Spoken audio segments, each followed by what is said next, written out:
Right, so we've now got SQL Server installed, and if you've got any of these dialog boxes still open, feel free to close them. So in today's lesson, we're going to open SQL Server and see what's there. So we'll go to Start menu, All Programs, and we have Microsoft SQL Server 2012 probably highlighted.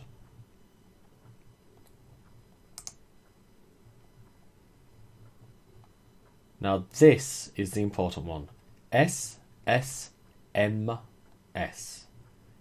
SQL Server Management Studio. And in the acronym it's the M that's important, because in SQL Server you've got SSAS, SSIS and SSRS. Your work will be, for this exam, in SSMS.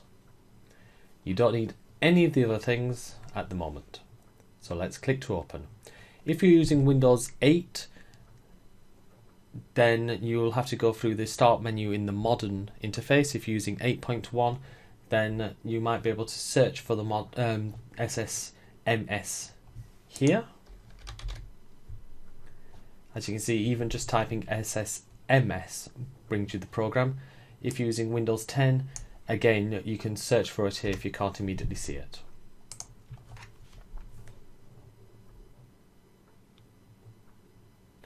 So loading user settings, so these are settings that were created by default. And here we have the Connect to Server dialog box. Now the server is actually installed on your computer. So you're connecting to your own computer. So we have here the name of my computer, and we have the instance of it, which we installed by default. We're using Windows authentication. That just means is very standard authentication. It's the user that you are in. So if you are a different user trying to get into a database that you set up, that might not work. Let's click Connect. And now we are in Microsoft's SSMS.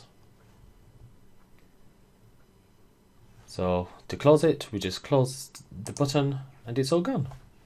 And we can open it up again, SSMS. Doesn't need to install user settings for the first time because we've already done that. Just click Connect and you're in. It's that simple. In the next video, we'll have a look around SSMS and see some of the important things.